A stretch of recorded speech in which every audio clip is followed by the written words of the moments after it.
Assalamualaikum warahmatullahi wabarakatuh. Salam sejahtera, salam satu Malaysia, salam keberkatan. Alhamdulillah hari ini kita bersiaran langsung dari 3M Auto Workshop Kota Kinabalu, Sabah, Malaysia. Di mana workshop ini terletak di belakang Maybank. Jadi apa-apa pekerjaan yang baik itu kita mulakan dengan Bismillahirrahmanirrahim. Semoga pekerjaan kita diberkati dan dimuliakan oleh Allah Subhanahu wa taala. Jadi apa yang kita mau kongsi di sini ada satu customer kita yaitu Nissan Urban i26 yaitu ataupun orang kata model NV350 menggunakan engine YD25 yaitu Nissan Frontier. Sebenarnya engine-nya cuma dimodify pergi common rail. Kalau kita tengok nanti kita akan ke engine itu betul ke tidak. Kalau kita tengok bentuk engine-nya memang sama dengan YD25. Jadi apa yang kita mau bahas hari ini ialah masalah dia bila kita scan, ya, dia keluar situ fuel leak, minyak bocor. Kalau kita tengok. Jadi kita tengok sini kita ada owner dia. Sebelum kita tengok scanner, kita tengok orang dia apa dia cakap betul ke tidak. Kita owner dia di sini. Oke, kita cek abang. Oke, silakan bang. Apa masalah ini kereta bang? Oke, van ni saya pakai untuk bawa passenger lah, bawa guest, bawa turis. So, apa yang berlaku bila saya bawa dalam satu masa, tiba-tiba signal enjin keluar. Bila signal enjin keluar, kenderaan jadi under power. Jadi kita mau naik bukit pun kena press gear 1, gear 2 dan gear 3 jugalah. Jadi dia jadi under power, rasa macam berat lah enjin. Jadi lepas tu kita stop enjin kejap, biarkan dia dalam 1-2 jam atau 10 minit, 15 minit. Bila kita on balik, signal enjin hilang, kemudian van tu boleh normal macam biasa. Jadi benda ni berlaku dalam beberapa kali lah. Sudah cek pergi satu bengkel di mana Jalan Kleto sana Inanam. Orang cakap minta tukar diesel filter atas bawah. Jadi bila kita tukar diesel filter atas bawah pun sama juga, jadi juga kejadian tu balik. Jadi hari ini saya cek lah melalui YouTube, dapat tahu bengkel ni 3M Auto Workshop dan datang ke sini lah untuk buat semakan ataupun cek yang lebih detail lah. Mau tahu apa dia punya punca-punca kenapa van ni boleh jadi macam tu. Itu saja. Oke, makasih bang. Ya. Oke, terima kasih banyak. Ini aduan nih memang jujur lah bang. Ya betul. Bukan saya bayar dia. Tidak. Saya ada bagi dia 10 ringgit untuk kasih naik subscriber saya tiada. Ini memang jujur. Ya. Kita kasih tahu apa masalahnya nih van. Ya. Jadi bila kita scan, coba mic tuh, jangan mati tuh mic. Siapa? Oke, hidup. Oke, jadi apa yang kita tengok di sini ya, bila kita scan, dia keluar perkataan fuel leak, betul? Boleh kameramen nampak? Ini dia. Dia punya P0093. Maksudnya ada kebocoran minyak konon. Jadi ini kereta baru kan. Jadi kita memang aku udah agak dah ini bukan bocor minyak. Jadi persoalan dia sekarang, macam mana kita cakap itu dia bocor minyak dalam sistem itu. Sebenarnya dia bukan bocor minyak, tapi tekanan minyak itu tidak dapat diukur oleh ECU. Jadi tekanan minyak tidak dapat diukur oleh ECU, siapa yang mengukur? Jadi suspek dia ada 3 tadi, seperti mana saya terangkan dengan ownernya. Yang pertama mungkin masalah dia lebih kepada sensor, mesti kepada wiring mungkin, ataupun regulator valve, ataupun high pressure pump. Sebab bila pressure rendah, dia akan menghadapi masalah untuk kirim ke injektor 1, 2, 3, 4. Dan untuk pengkabun itu jadi lambat. Jadi kereta tu kuat vibrate. Nozzle dia bising tak enjinnya masa keluar cek enjin. Yes. Jadi dia punya enjin akan jadi bising. Kenapa bising? Sebab minyak punya tekanan tu tidak kuat konon-kononnya. Tetapi sebenarnya masalah ini lebih kepada wiring sahaja. So untuk memahami masalah kereta ini, sebelum saya buat diagram ini memang saya sudah suspek sama ada mungkin masalah wiring kah, soket kah, ataupun pressure limiter kah, ataupun regulator valve kah, ataupun high pressure pump. So sekarang kita di hadapan saya ini ada satu. Sebelum kita pergi van, kita pahami dulu diagram perjalanan common rail dulu. Oke?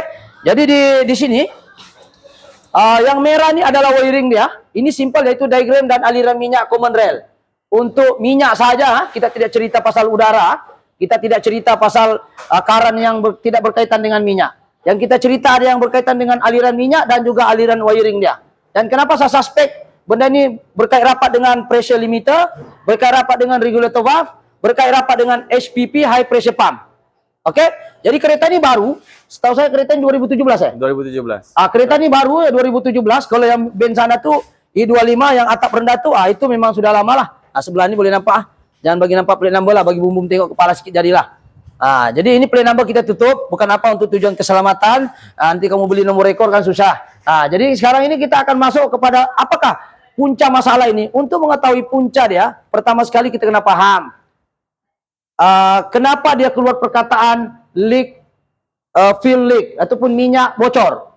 Oke, bukan minyak itu betul-betul bocor, tapi orang ini sudah gantilah, itu biasalah basic punya servis itu biasalah dia sudah ganti diesel filter, betul lah? Bawah, ya. Atas bawah dia sudah ganti, konon-kononnya ada kaitan juga, tetapi bukan itu sebenarnya masalah dia. So, kita paham bila minyak itu sumbat, dia ada satu sensor dekat dia punya filter minyak tuh, dia akan bagi tahu tanda minyak tuh ada garis-garis, itu menunjukkan filter sumbat. Tapi tak apalah, dah jual mahal kan. Diganti itu kira macam ada kaitan juga lah. Tapi sebenarnya sensor itu dia ada sensor sendiri. Sensor untuk menunjukkan filter sudah kotor, dia akan baca. Mana-mana kereta sekarang yang common rail, semua ada sensor dekat, itu dia punya tong. Bila dia kotor itu filter kurang lancar, dia detect bilang filter kotor. Dia akan keluar di dashboard. Jadi sekarang ini kita tengok di hadapan kita ini ringkas bukan kata detail ya. Jadi untuk kita kaitkan dengan Nissan Urban nih, ataupun Nissan Urban i26, ini i26 menggunakan engine YD25, cuma dia tukar pergi common rail. Keluarlah ini engine keluarlah ini i25. Ini i25 NB350. Band dia yang inilah. Boleh nampak kan? Nampak tadi ada penggambaran, nampak kah band nih? Oke, jadi sekarang ini kita tengok. Kita cerita dulu tentang aliran minyak. Kenapa saya suspek dia masalah pressure limiter ataupun regulator valve ada kaitan, dan juga high pressure pump. Kita kena ingat common rail nih, dia mesti ada rel. Common itu maksudnya komputer lah, dikontrol oleh komputer. Rel itu mana rel minyak. Oke, minyak masuk daripada high pressure pump nih. Oke, minyak masuk dari sini. Sekejap saya kasih ini, lupa pula masuk minyaknya. Oke, diisap oleh pump, isap ataupun in. Ini dia out. Oke, out. Ini masuk minyak, masuk in. Masuk minyak mengikut putaran engine. Di sini ada cam, ada sub. Dia putar itu pump. Dia putar itu pump, dia menghasilkan tekanan tinggi. Untuk common rail, dia tekan ini pump. Kalau kereta yang konvensional punya fuel pump, common rail dia tidak masuk pergi rel, dia terus pergi injector nozzle. Yang ini dia pergi nozzle, daripada high pressure pump dia masuk pergi rel. Daripada rel dia akan hasilkan tekanan tinggi. Mungkin dalam berapa bar tinggi dia, tengoklah spek dia, kita pun tidak hafal dia punya data, tapi yang penting engineer sudah cipta apabila relnya cukup di sini, ini minyak semua, ini minyak ini. Ini minyak masuk daripada high pressure pump, diisap, masuk, ditekan oleh pump, masuk ke sini, out, dia masuk pergi rel, dia out lagi balik ke sini, out lagi balik, dia masuk pergi engine sudah, yaitu N ini namanya nozzle injector nomor 1, nozzle nomor 2, nozzle nomor 3, dan nozzle nomor 4. Persoalannya dia masuk saja, dia belum masuk, dia baru standby. Dia baru standby. Nozzle ini dia tidak boleh masuk lagi sebab ada lagi solenoid di sini. Solenoid ini pula ada solenoid 1, solenoid 2. Jadi injektor dengan solenoid ini saling berkorelasi. Dia sudah tembak, ini tinggi sudah dia punya KPA, dia punya PSI tinggi sudah, tetapi dia masih menunggu issue. Untuk buka ini solenoid baru dia boleh semprot. Jadi sekarang kenapa saya suspek PLS nih, yaitu pressure limiter, regulator valve, dan HPP, ya. Oke, PLS banyak pressure limiter sensor nih, boleh nampak? Oke, nozzle to end lah. Regulator valve. Oke, regulator valve yang ini. Oke. Pressure limiter ini fungsinya adalah mendetek berapakah tahap tekanan di dalam rel ini. Bila sampai tekanan rel ini sampai limit yang diperlukan, info ini akan dihantar ke ECU. ECU seterusnya akan memproses data tersebut untuk bagi tahu makanya dia kena bersedia sudah untuk membuka solenoid nomor 1, solenoid nomor 2, solenoid nomor 3, solenoid piston nomor 4. Untuk mau tahu dia mana mau dibuka, dia akan tanya lagi CKP. Piston nomor berapa mau naik, dia harap ini sensor CKP. Yaitu CKP di sini disebut sebagai crankshaft sensor dan juga CMP, camshaft sensor. Ini adik-beradik nih. Kadang-kadang ada kereta tidak ada CMP. Kadang-kadang ada kereta ada CMP, tiada CKP. Jadi terkulanglah. Tapi yang pastinya dua-dua ini berfungsi untuk memberitahu isu piston nomor berapa yang naik. Piston nomor 1 dia bilang CMP. Contohnya CKP bilang, piston nomor 1 naik. Bila dia naik saja akan dia buka solenoid nomor 1. Bila dia tengok piston nomor 1 sudah turun, piston nomor 4 sudah naik, dia akan buka solenoid nomor 4. Tapi high pressure pump sudah standby di sini. Sudah standby mau injek nih, tinggal tunggu dia buka pintu saja. Tapi dia mau buka pintu, dia kena tanya ECU. ECU pula kena tanya CMP atau CKP. Ada crankshaft sensor. Jadi semua ini berhubungan secara elektronik. Itulah yang disebut sebagai common rail. Kalau I25 macam band sebelah tuh, kameramen boleh sini. Jangan kasih nampak. Macam sebelah ini I25, dia elektronik juga, tapi pil pump sajalah dia kasih elektronik. Masalahnya sekarang dia menggunakan WP44. Dia tidak menggunakan common rail. Dia gunakan juga dia menggunakan pil pump, tapi elektronik pil pump ataupun WP44. Masalahnya kereta ini dia punya pil pump sangat mahal, yaitu mencecah sehingga 16.000 di Shopee. Jadi mungkinlah, mungkin Nissan upgrade sedikit kepada common rail. Engine ini sama dengan Nissan Frontier, cuma Nissan Frontier dia tidak pakai common rail, dia pakai WP44 punya pil pump. Jadi kita bahas lain kali lah. Ini kita bahas dulu. Nissan Urban, engine dia YD25. YD25 kalau kamu biasa buat engine, kita tahu dia adalah engine Nissan Frontier yang kita selalu dengar lah. Tapi ini dia common rail. Di common rail kan dia. Supaya apa? Supaya jimat minyak. Jadi kenapa saya suspek tadi pressure limiter boleh bermasalah, saya suspek tadi regulator valve boleh bermasalah, dan juga high pressure pump boleh bermasalah, boleh mengeluarkan kode yang sama tadi. Dengan syarat tidak ada leaking lah. Walaupun dalam sensor tadi cakap leaking. Tapi ini dua benda nih boleh mempengaruhi tahap tekanan minyak. Sebagai contoh, kalau pump tidak kuat, boleh tak dia tekan di sini, sedangkan dia sendiri tidak kuat. Itu pump. Kalau pump kuat, tapi regulator valve longgar springnya di sini, boleh tak dia hasilkan tekanan tinggi di sini? Tidak boleh, sebab minyak masuk sini berkumpul, lepas tu ada spring sini. Bila sampai limit yang dia mau, memang sudah kena adjust lah. Dia akan pulang balik itu minyak, supaya pipe ini kalau dia tekan terus 24 jam, pecah ini pipe. Oke? Jadi sampai saya limitnya, otomatiknya PLS, pressure limiter sensor akan hantar info, dia kata cukup sudah tekanan, untuk dia standby buka, ikut arahan ECU. Dan ECU pula berdasarkan input dari CKP, ataupun CMP. Jadi bila benda ini saya suspek sebagai tadi orangnya, sama ada regulator valve bermasalah, ataupun PLS bermasalah, ataupun HPP bermasalah, ataupun kalau saya jahat tadi saya boleh tipu dia nih. Boleh saya cakap pump ni rosak bos, sebab yang kaitan ni semua ada kaitan nih. Kalau pump rosak macam mana aja dia mau tekan. Boleh juga saya cakap dia punya rail ni bos tidak bagus di dalam dia punya ni, jadi ganti satu set. Tidak payah ganti regulator valve, ganti satu railnya satu kali. Untung besar. Paling besar lagi untungnya adalah kalau kita cakap bilang kita gantilah semuanya ini dia punya ini nih, regulator valve kita ganti, common rail pun kita ganti, ini pun kita ganti, pressure pump pun kita ganti, last kita ganti ini ECU, lagi lumayan. Jadi ECU kita ganti. Pasal kenapa? Bukan susah, kan? Cabut wire masuk balik. Untung besar, kerja senang. So yang mahal apa? Yang mahal bukan duit bos, yang mahal adalah kejujuran dan kepahaman kita tentang knowledge kereta. Jadi apakah kaitannya semua di sini? Semua yang saya sebut tadi HPP oke. Kita cek kereta itu masih baru, high pressure pump oke berdasarkan dia punya data stream. Kita tengok regulator valve oke. PLS pun oke. Jadi kenapa dia keluar cek engine test leak? Masalahnya adalah di sini. Oke, jom kita pergi tengok di engine tuh.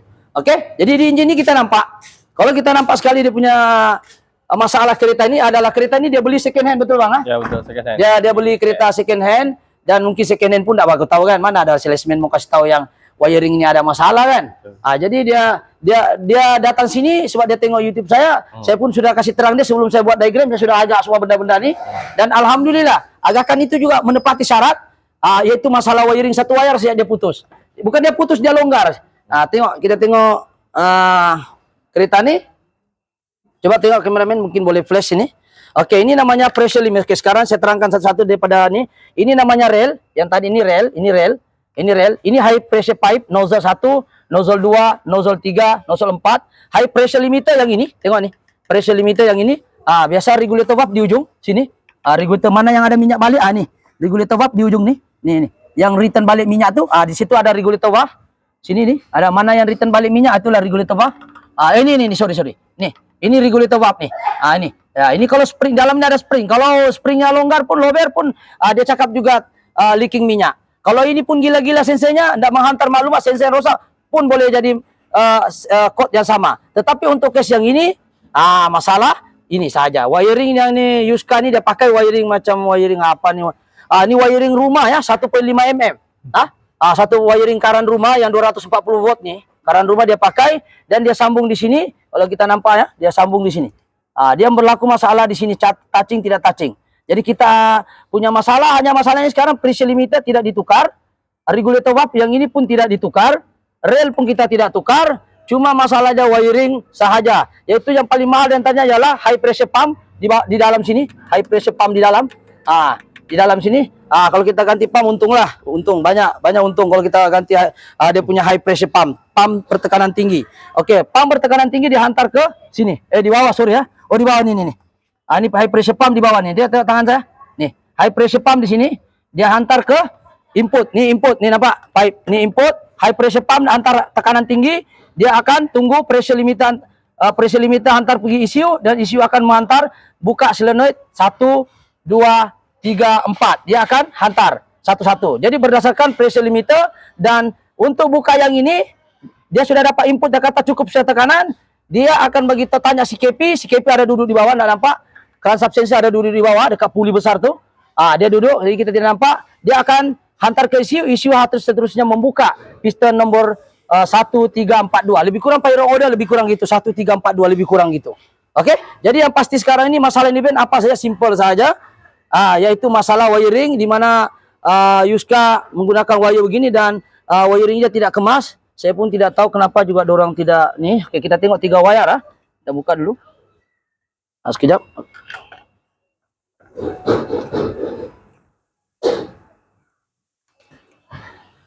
Oke, kita tengok sini. Oke. Kita tengok wire dia buat. Dia ada 3 wire ini wire yang tengah. Kalau kita tengok wire tengah di besarnya ini macam dia mau ikat kerbau pula. Besar betul wirenya. Jadi ini wire yang putus nih dia sambung. Ini masalah dia yang pandai hidup. Jadi pressure limiter wiring yang tengah saja. Yang tengah ini yang masalah. Jadi kita akan potong balik dan kita akan sambung seperti biasa normalnya dan kita akan tengok efeknya selepas ini. Sebab masa kita goyang-goyang ini dia pandai jacking ini kereta. Jadi saya beranggapan bahwa ini masalah dia. Walaupun sebenarnya ini barang tidak bermasalah, tapi saya komen lah cara dia wiring itu kalau boleh. Janganlah begini. Ya banyak bawa wiring yang lebih cantik. Ya janganlah di wire-wire begini. Walaupun dia Nissan Urban ini dia baru, tapi kalau wiringnya ini macam begini, aduh. Nah ini dia masalah di sambungan sini. Ini kita akan buka, kita akan cari wiring yang bagus, kita akan soldering cantik-cantik. Mungkin kita akan soldering direct, tidak payah extension begini. Kita ambil soldering, kasih cantik dia, dan kita akan sambung dan kita akan tengok nanti adakah dia keluar cek engine. Walaupun kadang-kadang orangnya kata, kadang datang, kadang tidak. Yalah, kalau dia goyang-goyang engine begini, datang lagi dia. Bila goyangan tidak berapa bagus, sambungan cantik lagi, tidak lagi dia datang.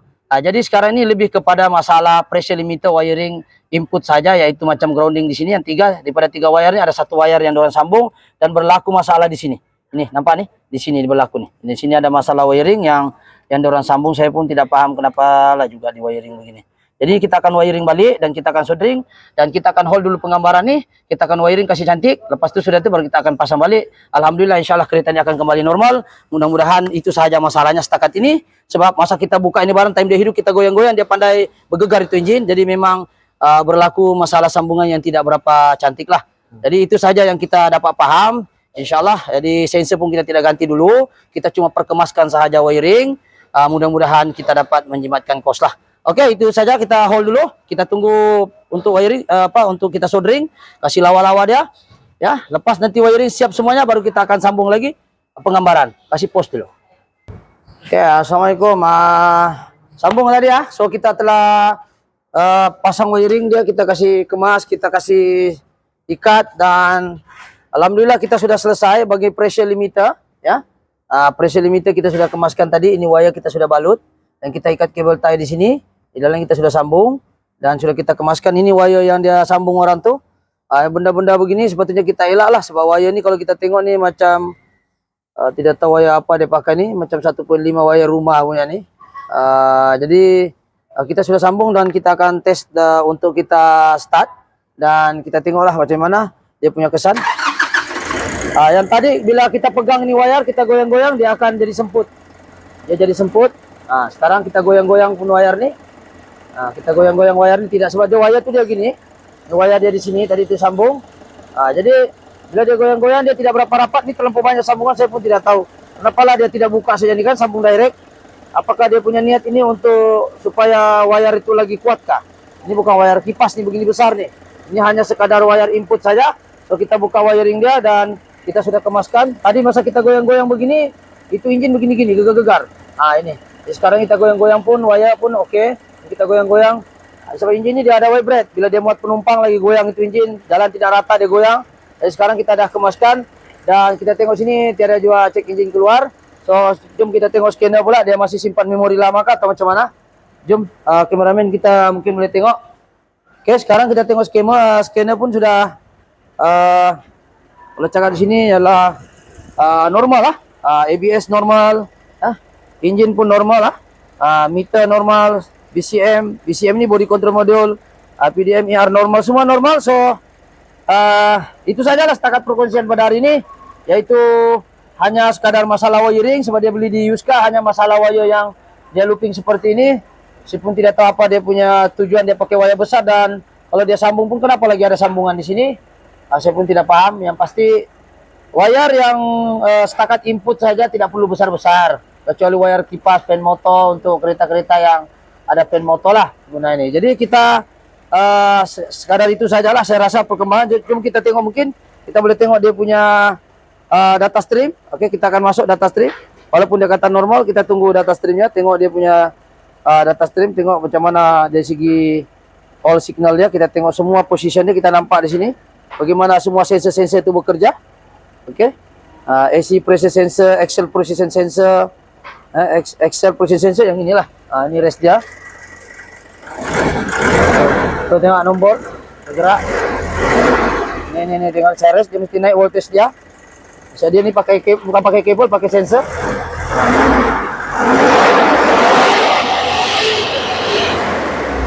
So standar ni barometer sensor. Voltage, dia punya voltage pun current alternator cantik juga, 14.24. Jangan lebih 15, jangan kurang dari 12. Okey, brake switch pun dia berfungsi dengan baik. Okey, on, tol, saya lepas brake, off, on.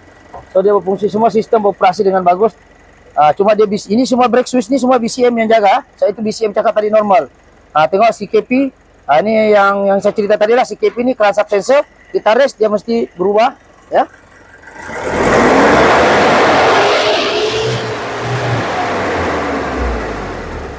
So okey, tengok coolant temperature pun cantik. Dia jangan lebih 100, dia sekarang baru 55. Jadi sesekali dari segi data streamnya oke. EGR kalau kita tengok bolehlah. Ya cuma dia kotor lah. Itu kotor, dia kena cari masalah. Banyak benda yang mau bikin. So yang penting dia tidak keluar cek engine, dan setakat ni kalau kita tengok sistem semua beroperasi dengan bagus. Oke. Dia ada kaitan dengan engine lah. Jadi kita itu sajalah.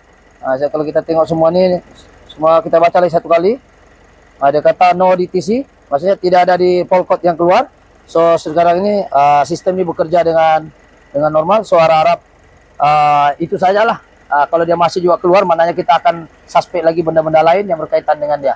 Setakat ini hanya wiring saja, dan kita akan serahkan cerita ini dengan customer, dan customernya ada di sini. Dia pun angguk-angguk sudah. Jadi itu sajalah. Harap itu saja yang kita boleh kongsi. Mudah-mudahan video yang serba ringkas ini, ya, boleh memberi manfaat. Jadi sekali lagi kita pergi video saya sebelum saya tamatkan, sebab benda ini sangat mahal. Ini diagram buatan sendiri. Kita tidak tengok di buku, kita tidak tengok di mana-mana, hanya menggunakan kepala otak saya ini. Kita tengok dia punya diagram aliran minyak. Boleh tengok secara kameramen sepintas lalu, dan boleh nampak sium semua ni. Mungkin ada yang tidak terlepas pandang. Jadi untuk mudah paham aliran minyak common rail lebih kurang begini. Tak kira Nissan kau tu Nissan Navara kah, D-Max POJJK1 kah, POJJ1, janji common rail sistemnya lebih kurang sama. Cuma kadang-kadang kereta common rail macam D-Max POJJK1, regulator valve-nya di sini duduk. Di sini duduk. Tapi pressure limiter ada yang duduk di sini, ada yang duduk di sini. Pokoknya dia dua benda ni mesti ada. Dia lebih kurang sama. Cuma cara dudukan di pipe itu tidak sama. Itu bergantung pada kereta. Cuma common rail lebih kurang sama. Oke, itu saja perkembangan hari ini. InsyaAllah mudah-mudahan video yang serba ringkas ini memberi manfaat. Oke, itu saja. Kalau video ini bagus, mohon subscribe, like, ataupun share. Oke, thank you. Assalamualaikum.